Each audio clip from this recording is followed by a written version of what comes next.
Olá, eu sou a Yaya Toledo e esse é o Ser Mulher no Mundo, um canal para discutir questões pertinentes ao pensamento da mulher. E o tema desse vídeo é natural ou cultural? Então a gente já pode começar a declarar os lados. E eu quero ficar do lado da mulher natural. É claro que quer. Tudo bem, sem problemas, eu sou a mulher cultural. Gente, eu não sei se essa discussão deveria ser feita assim. Topa, vai! Aceita nossas intervenções com mais bom humor.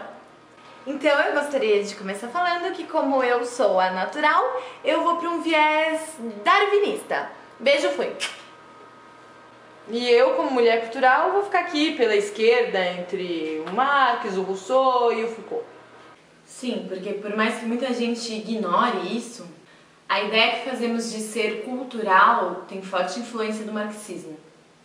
E também Foucaultiana, quando esse nos lembra que o homem é uma invenção recente. Como assim? O Foucault mostrou que nós consideramos a ideia de homem, a humanidade, como se fosse uma ideia natural ou eterna.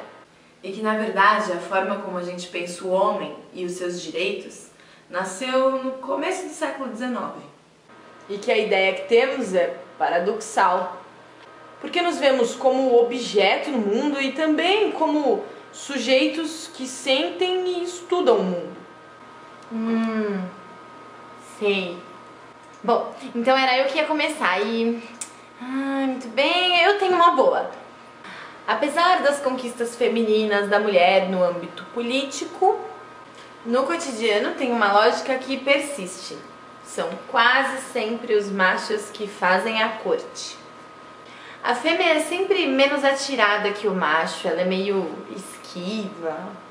Parece que a fêmea é sempre mais seleta e o macho sempre mais ávido.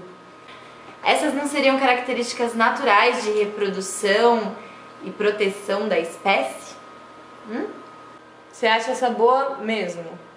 Bom, pra mim, isso não tem nada de natural. Não é nenhum instinto de sobrevivência que faz com que as mulheres ajam assim. É muito mais uma obrigação histórica, uma identificação forçada com que o homem a tornou, um produto. E claro que tivemos pouco espaço para manifestar a nossa avidez também. Se fosse assim, as lésbicas por natureza seriam esquivas e sem iniciativa amorosa e nem sexual. E deixa eu te contar, a real não é essa. Gente, mas isso prova alguma coisa? Tá, eu tenho uma boa de verdade. Até hoje nós falamos de boas mães e mães desnaturadas. Como se o correto, o natural, fosse a mulher sempre ter desejado ser mãe, ser uma mãe presente, perfeita, onisciente dos problemas e necessidades do seu filho. No entanto, quando a mulher assume o papel de mãe, raras são tomadas por esses atributos. O que muitas mulheres relatam é sentir culpa, medo e um enorme esforço para disponibilizar-se em tempo integral ao filho. Será que na verdade essa história de natureza materna não é uma construção cultural? Meninas, essa discussão não vai levar a gente a muitos lugares.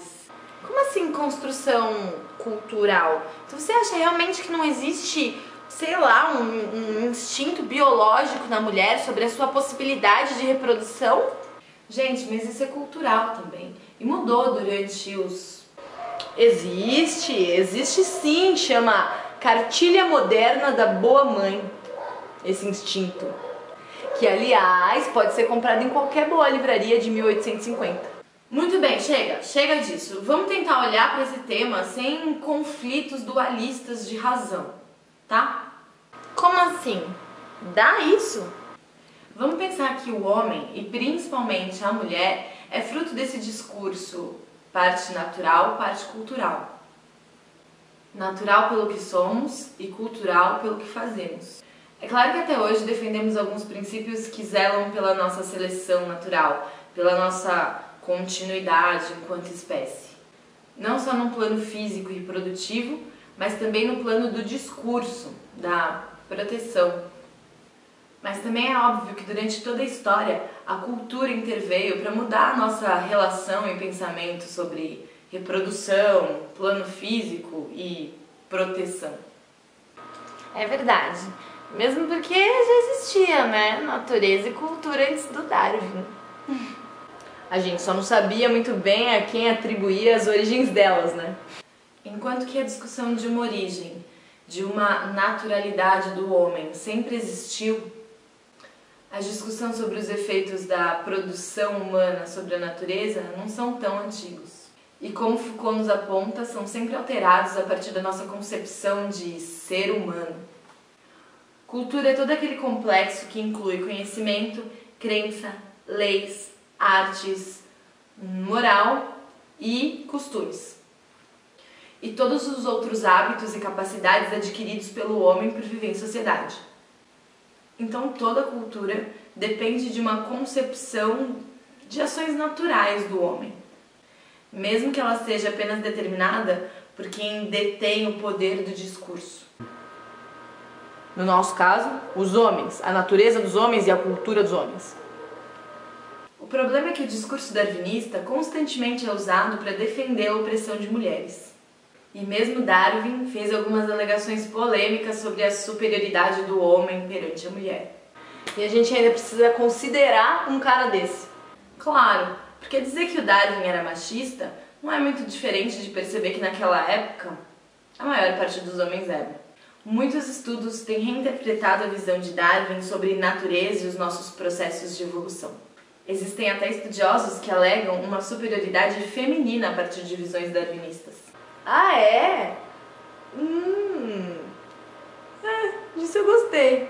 Por outro lado, os seres humanos são capazes de abstrair a experiência imediata, recuperando algo que já aconteceu ou antecipando-se. Já os animais manifestam mais uma capacidade instintiva, que em nós foi substituída pela aprendizagem, pela linguagem e pela memória física de livros, quadros, pinturas, dança, música, etc.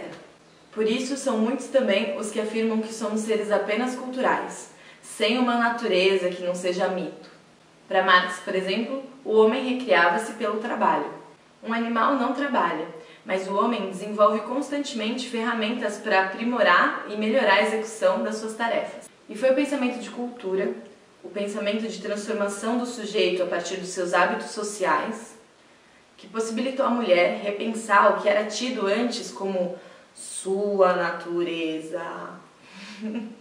Por isso os movimentos feministas pautam-se numa ideia muito mais cultural do que natural sobre a essência humana. Ah, entendi. É porque é menos determinador, né? Não só, mas também por questão de coerência com a subjetividade particular que a mulher começou a expressar durante a história e que não tinha muito a ver com as suas expectativas naturais. Mesmo assim, é muito triste que alguns grupos demonizem a teoria darwinista e até mesmo algumas ciências ditas como machistas. Eu acredito que somos seres culturais, mas também naturais, num sentido biológico, genético e até de resistência histórica enquanto espécie. Por isso eu não incentivo discussões que queiram definir se o ser humano é um ou é outro. No fundo, elas não resolvem muita coisa. O que mais fazem é apontar uma outra, a área da ciência, que essa ignora quando julga que o homem é só natural ou cultural. Então, meninas, relaxem. Vamos ver. Eu vou dar uma reparada melhor nessa teoria darwinista aí. Ai, amiguinha, que lindo! E eu aceito sua essência cultural de todo o coração. Resolvido isso, que somos mulheres culturais e naturais, temos outras questões para discutir. Como o lugar das mulheres trans nesse discurso de mulher natural. E alguns novos preconceitos que a cultura feminista trouxe, como, por exemplo, a ilegitimidade da dona de casa. Nossa, é verdade, né? Feminista não gosta de mulher que é dona de casa.